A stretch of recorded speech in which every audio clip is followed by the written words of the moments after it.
A historical day here in the nation's capital, as today, August 12, 2010, marks the first sitting of the National Youth Parliament.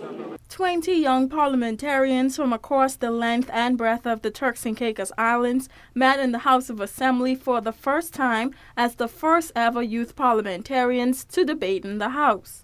The matters at hand brought forth for debate and discussion in the Honorable House was firstly a bill proposed by the Minister of Education, Youth, Sports and Culture, the Honorable Leonardo Glasgow, for the implementation of youth identification cards. Speaker, the identification cards is a Turks and Caicos identification cards, and when young people travel around the world, they will proudly show their ID card. The issue that we present before you today is not one that should be taken lightly, as we wish after this sitting to take this up with the Governor, the Advisory Council, and the Consultative Forum, that a policy be put in place to make this law. Mr. Speaker, this bill is something that we do not just want to put forward for put forward's sake in the House of Assembly, but it's something that the youth of the Turks and Caicos Islands have been waiting for far too long. The bill was proposed so that every young person would possess an ID card. The aim as presented by the government is to prevent the allowance of underage persons in bars and nightclubs, and also to give them a source of responsibility. But the bill did not sit well with the opposition, and according to the leader, upon dissecting the bill, some vital factors were left out. The thought of young people acquiring an identification card is an excellent idea. But how do we go about doing so? Reading over this bill a number of times, I've realized a number of lacunas which has given the opposition the opportunity to steer you in the right path. Mr. Speaker, if you would have also noticed, it has been indicated in the proposed bill that a young person begins at the age of 14 and stops at 16. What purpose does it serve giving only young persons ages 14 to 16 an identification card, when according to the National Youth Policy, a young person ranges from ages 10 to 35? Also contributing to the bill were the elected members of the opposition. Mr. Speaker, I am at loss to how the government can sit there and believe that the opposition would agree on this half-baked bill that they have given to us. Mr. Speaker, this bill calls for cards for juveniles under the age of 16 years and young persons who are category overlaps in ages from 14 to 16 years.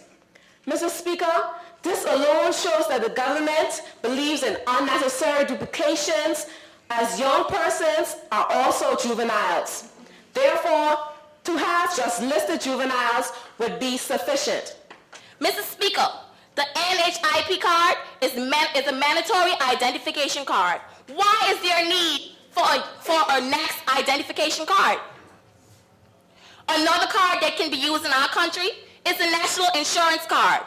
Every legal employed being in our great country has to have an NIB card. It is impossible to be employed without one. Like the NHIP card and a driver's license, the NIB card includes all compulsory information to be called an identification card. The debates got heated very quickly and resulted in a lot of back and forth from government to opposition. After all contributions were heard by the Speaker of the House, Honorable Dakel Simmons, the next order of business was to proceed with the Government Resolution Number 1 of 2010. This resolution was proposed by Minister of Education, Youth, Sports and Culture, the Honorable Leonardo Glasgow, who addressed the dire situation of the labor force and employment for the youth in the resolution. Be it resolved that this National Parliament calls upon the government, all statutory bodies, NGOs, the private sector to devise and implement a scheme to create employment opportunities for such young people. Be it further resolved that the Commissioner of Labor ensures that such young people are treated fairly in the workplace. The opposition brought their feedback on the matter, stating, It is my understanding that the Labor Commissioner is to carry out and enforce government policies, not create. The Labor Commissioner, Mr. Speaker, is not the government, and until the government realizes what their roles are as elected representatives and the government of the day, we will continue to see the government bringing bills to have the National Youth Director take on tasks that they ought see that they ought, as we see earlier today. And now, they are again trying to pass on their responsibilities to the Labor Commissioner.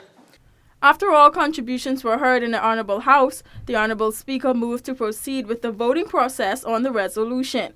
The government all voted in favor of the resolution, while the opposition abstained from voting. The resolution was passed, and the Speaker adjourned the House of Assembly's National Youth Parliament until its next sitting. Reporting in the House of Assembly for WIV4 News, I'm Tian Thomas.